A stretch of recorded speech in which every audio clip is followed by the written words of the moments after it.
Welcome to episode 2, Lessons from the Fire. I am Courtney Force, and I'm so excited to share with you today about the lessons I gained from losing all of my physical belongings in the Palisades fire. I hope there's something in here for you that's inspirational, that gives you hope, that guides you deeper into your own emotions, to your own heart, to your own soul, that helps you remember who you are and what you came here for, and that aids you on your journey of self-discovery and maybe even enlightenment. This experience has been a full spectrum experience for me, from experiencing deep grief and sadness to anger and pain and rage to bliss and excitement and love and joy. There's been so many powerful lessons from this experience, and I'm excited to be here with you unpacking them. We're going to look at everything from personal experiences to collective lessons and collective experiences. Let's dive right in. Fire is one of the 4 great elements in alchemy. We have water, air, earth, and fire. And fire particularly has a lot of power for transmutation and transfiguration. Fire is able to turn things from one state to another, to transform. Humanity has such a deep relationship with fire.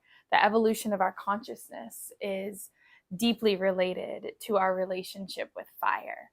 And eating meat that has been cooked by a fire, telling stories around the fire, and transforming things. Particularly in alchemy, we look at transforming lead into gold through fire.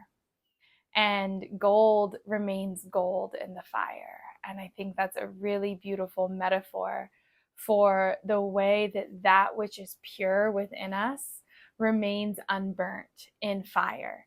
So that which is true, that which is everlasting, is not transformed by fire. It stays true.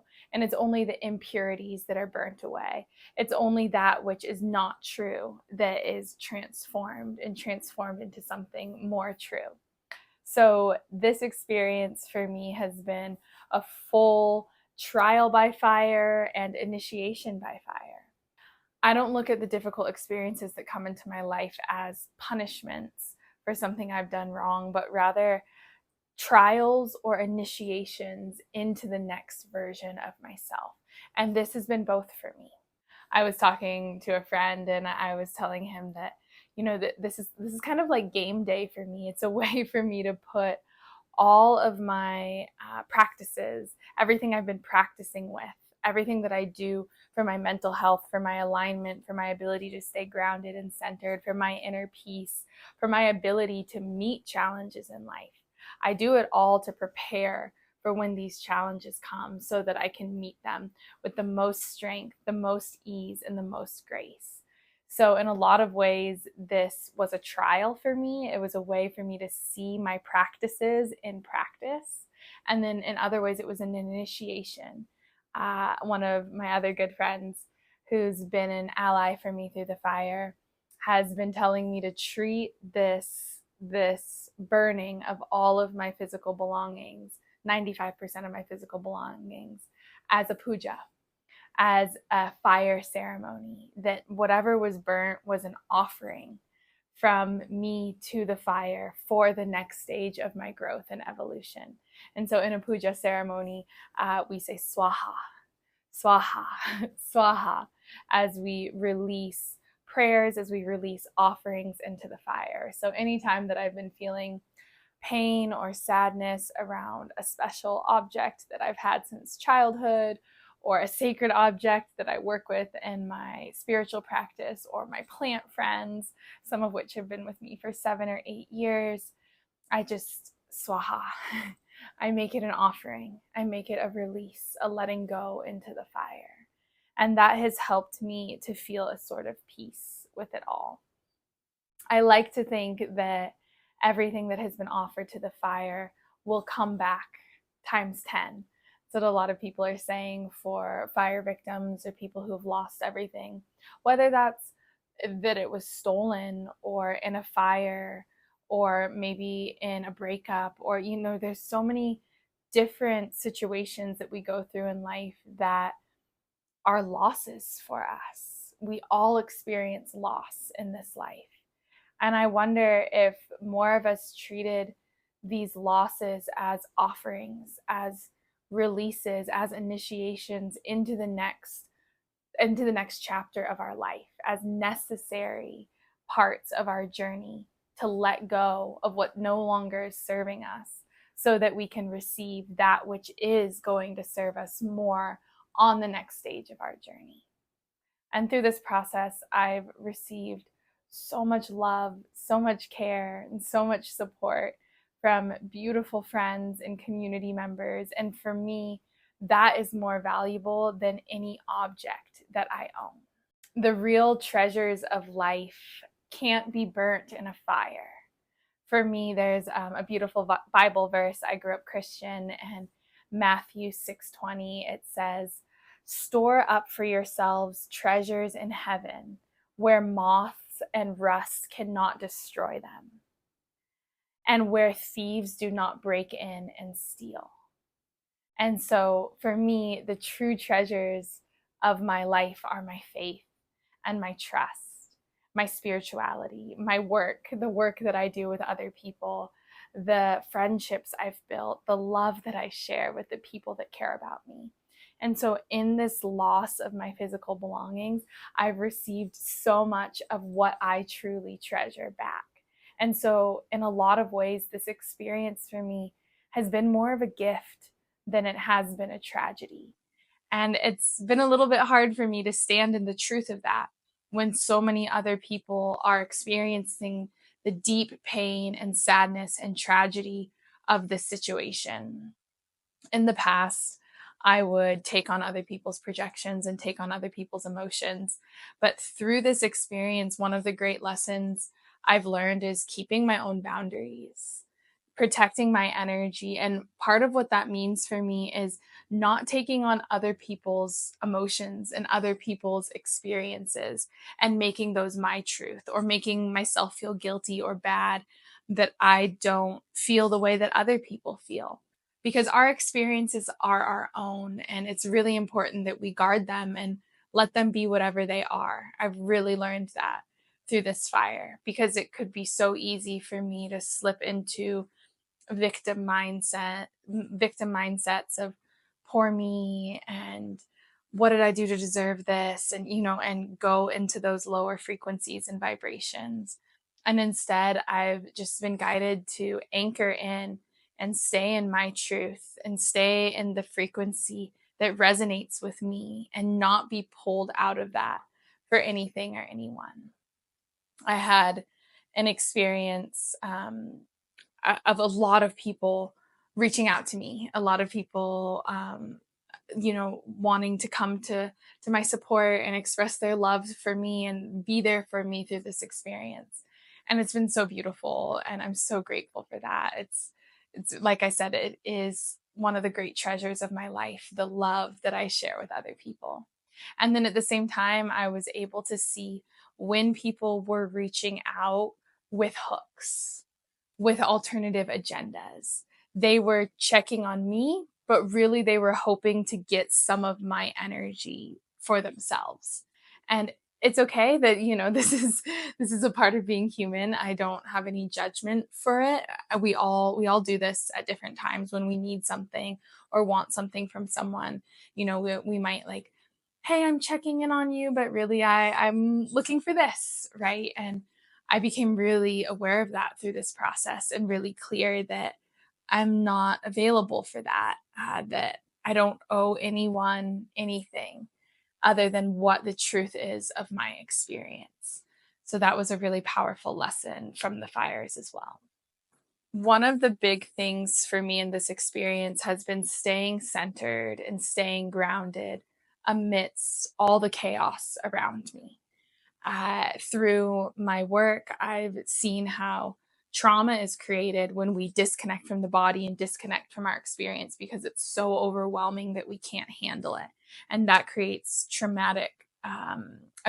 those traumatic events then create trauma stored in the body. But when we can stay in our center, breathe through it, stay in our trust, stay in our faith, then we don't create those traumas and we don't create karma within ourselves from disconnecting from our soul, from disconnecting from the divine. So the true purpose and the true goal in these kinds of challenging situations is to stay in our center, to stay in the center of it all, to stay connected to our bodies, to our hearts, to our souls, to the divine, and to keep connected no matter what is going on around us. That's something that I help people heal in my soul memory discovery work and also through breath work. Moments where we've disconnected. And the way it's described in soul memory discovery is that the universe and its infinite graciousness will hold on to that moment that we tried to learn this lesson to remain connected even in a challenging situation. And when we're not able to learn it, the universe is like, it's okay, we'll try again. And then creates other situations just like that original trauma. And that's called karma. It's a repeating situation, a karmic pattern that keeps coming up for us so that we can try to remedy it, so we can try to remember the connection this time. And the more we miss it, the more we aren't able to fulfill it, the more the karmic burden grows. And when we create a situation where when we go through a situation and create a situation for ourselves where we're able to stay in our center, it heals. It heals it all the way back to the original imprint of that lesson in that moment. This is huge work. This is the work that I do with my clients one-on-one. And this is what helped me stay really grounded and centered through the chaos of this experience. I have a lot of practices that I do that help me regulate my nervous system. So even as I was packing up all my belongings, getting in the car, driving away, sitting in gridlock traffic for 2 hours while all the smoke and the wind and the fire was approaching, I was able to stay grounded and locked in, and I could feel my nervous system rising, and I was like, that's okay, this is a stressful situation, I get it, it's okay. And just be with myself in that rising activated nervous system rather than detaching, disassociating, fully going into a spiral where I'm no longer connected to my body, to myself, but instead stay in the center of it all. This is a really powerful practice when we can learn to do this. And I love to teach people that through my work. One of the biggest lessons in this experience for me has been graceful surrender. There's a great Terence McKenna quote that says something like about trust falling into the abyss and discovering it's a feather bed. And a dear sister here in Sedona gave me this card that says, what if it's all working out better than you could possibly imagine? And a brother was like, that's a great mantra. I need that mantra. So I invite you into that. What if it's all working out better than you could possibly imagine? You're going through a hard time right now. Try that on. Become curious about that. Become curious how you could use this difficult situation that you're going through right now as an initiation into something even better. Because we have a choice when we go through something challenging. We can let it diminish us. We can let it drag us down. We can let it bring us into a lower, weakened, hardened, closed down place. Or we can take it and let it bring us higher. Let it open us more. Let it call us into something even grander. We have a choice here. So what are you choosing? What are you choosing through the trials of your life? Are you choosing to let them expand you, or are you choosing to let them contract you? These are big choices. This affects our future. It affects the opportunities that come for us next. It affects what our life becomes. So I invite you to choose opening, to choose expansion, to choose rising higher, to not see it as a traumatic event that's destroying your life, but to see it as an initiation into something more. The last thing I'll leave you with is looking into what is in your control in any given situation. I work with some kids with mental health challenges, And sometimes they try to convince me that they can't have control over their internal world. They're like, you don't understand what it's like in here with my anxiety and my depression. Like I have no ability to control what's going on in here. And I say, fair enough. Yeah, I've been there too. I know what it's like to feel so out of control of your inner reality that you can't even imagine what it would be like to have control over your inner reality. And I'm here to tell you that there is a level of mastery where you can stay in the center and feel a level of peace and bliss and connection. And yeah, anger comes up. Yeah, sadness comes up. Yeah, the difficult emotions come up, but you have a choice. You have a choice to ride the waves or to get lost in them, to let them come up and let them come through. There's some great studies they're doing that show that emotions only really last 30 to 90 seconds in the body. And then everything beyond that is a story. It's a story that we're holding on to and trapping ourselves within. So we have a choice to let these experiences of our emotions be those momentary things that they are, or to create suffering and contraction about them. So, what are you choosing?